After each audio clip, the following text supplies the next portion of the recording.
ओम गंगणपते नमः। इस वीडियो में हम गीता के 17वें अध्याय का रसपान करेंगे।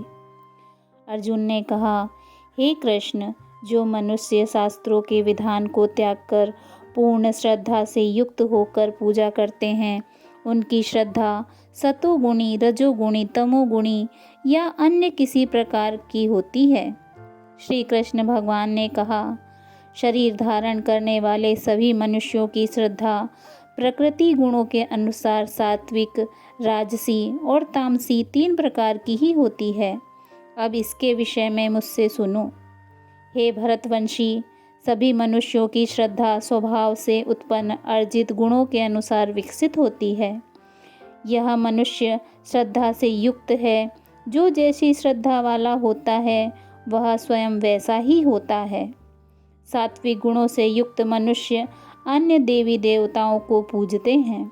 राजसी गुणों से युक्त मनुष्य यक्ष और राक्षसों को पूजते हैं और अन्य तामसी गुणों से युक्त मनुष्य भूत प्रेत आदि को पूजते हैं।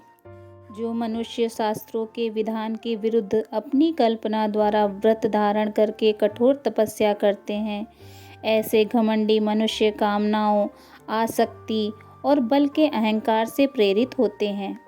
ऐसे भ्रमित बुद्धि वाले मनुष्य शरीर के अंदर स्थित जीवों के समूह और हृदय में स्थित मुझ परमात्मा को भी कष्ट देने वाले होते हैं।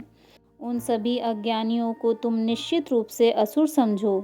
हे अर्जुन, सभी मनुष्यों का भोजन भी प्रकृति के गुणों के अनुसार 3 प्रकार का होता है और यज्ञ, तप और दान भी 3 प्रकार के होते हैं।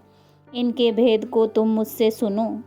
जो भोजन आयु को बढ़ाने वाले, मन बुद्धि को शुद्ध करने वाले, शरीर को स्वस्थ और शक्ति देने वाले, सुख और संतोष को प्रदान करने वाले, रसयुक्त, चिकना और मन को स्थिर रखने वाले तथा हृदय को भाने वाले होते हैं, ऐसे भोजन सतोगुणी मनुष्य को प्रिय होते हैं।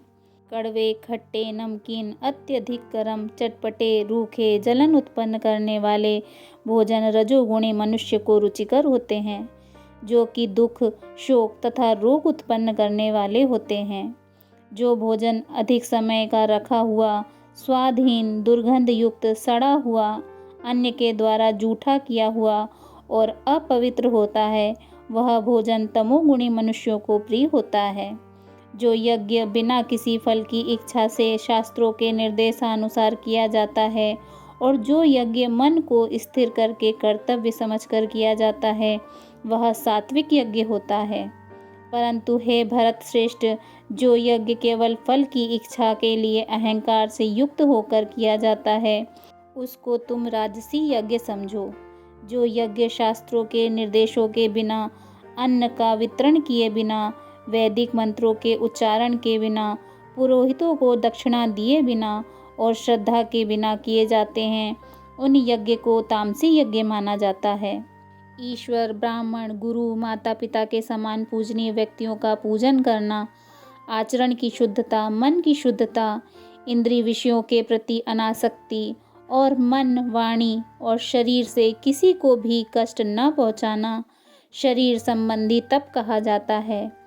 किसी को भी कष्ट न पहुँचाने वाले शब्द बोलना, सत्य बोलना, प्रिय लगने वाले हितकारी शब्द बोलना और वेद शास्त्रों का उच्चारण द्वारा अध्ययन करना वाणी संबंधी तप कहा जाता है। मन में संतुष्टि का भाव, सभी प्राणियों के प्रति आदर का भाव, केवल ईश्वरीय चिंतन का भाव, मन को आत्मा में स्थिर करने का भाव और सभी प्रकार से मन को शुद्ध करना मन संबंधी तप कहलाता है।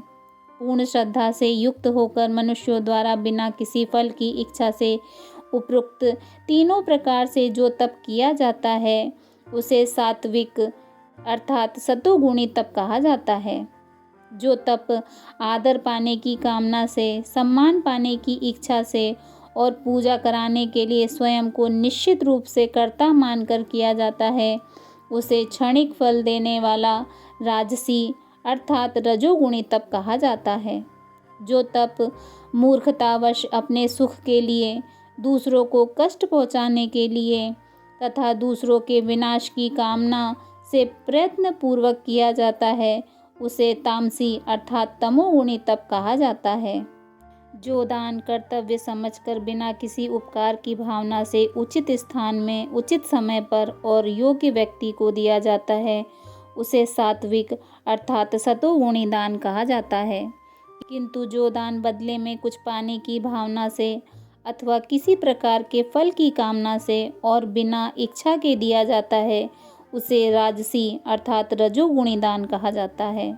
जो दान अनुचित स्थान में अनुचित समय पर अज्ञानता के साथ अपमान करके अयोग्य व्यक्तियों को दिया जाता है, उसे तामसी अर्थात तमोगुणी दान कहा जाता है। सृष्टि के आरंभ में ओम तत् सत इस प्रकार से ब्रह्म को उच्चारण के रूप में 3 प्रकार से माना जाता है और इन तीनों शब्दों का प्रयोग यज्ञ करते समय ब्राह्मणों द्वारा वैदिक मंत्रों का उच्चारण करके ब्रह्म को संतुष्ट करने के लिए किया जाता है। इस प्रकार ब्रह्म प्राप्ति की इच्छा वाले मनुष्य शास्त्र विधि के अनुसार यज्ञ, दान और तप रूपी क्रियाओं का आरंभ सदैव ओम शब्द के उच्चारण के साथ ही करते हैं। इस प्रकार मोक्ष की इच्छा वाले मनुष्यों द्वारा बिना किसी फल की इच्छा से अनेकों प्रकार से यज्ञ, दान और तप रूपी क्रियाएं तत् शब्द के उच्चारण द्वारा की जाती हैं। हे प्रथापुत्र अर्जुन, इस प्रकार साधु स्वभाव वाले मनुष्यों द्वारा परमात्मा के लिए सत्य शब्द का प्रयोग किया जाता है तथा परमात्मा की प्राप्ति के लिए जो कर्म किए जाते हैं उनमें भी सत्य शब्द का प्रयोग किया जाता है। जिस प्रकार यज्ञ से, तप से और दान से जो स्थिति प्राप्त होती है उसे भी सत्य ही कहा जाता है और उस परमात्मा की प्रसन्नता के लिए जो भी कर्म किया जाता है वह भी निश्चित रूप से सत्य ही कहा जाता है। हे प्रथापुत्र अर्जुन, बिना श्रद्धा के यज्ञ, दान और तप के रूप में जो भी कुछ संपन्न किया जाता है वह सभी असत्य कहा जाता है। इसलिए वह न तो इस जन्म में लाभदायक होता है और न ही अगले जन्म में लाभदायक होता है। ओम तत्सदिति श्रीमद्भगवद्गीता सुपनिषत्सु ब्रह्म विद्याया योग शास्त्रे श्री कृष्ण अर्जुन संवादे श्रद्धात्रय विभाग योगो नाम सप्तदशो अध्याय। इस प्रकार उपनिषद, ब्रह्म विद्या और योग शास्त्र रूप श्रीमद् भगवद गीता के श्री कृष्ण अर्जुन संवाद में श्रद्धा त्रय विभाग योग नाम का 17वां अध्याय संपूर्ण हुआ। बोलिए श्रीमद् भगवद गीता की जय। श्री हरि विष्णु भगवान की जय। हरि ओम तत्सत।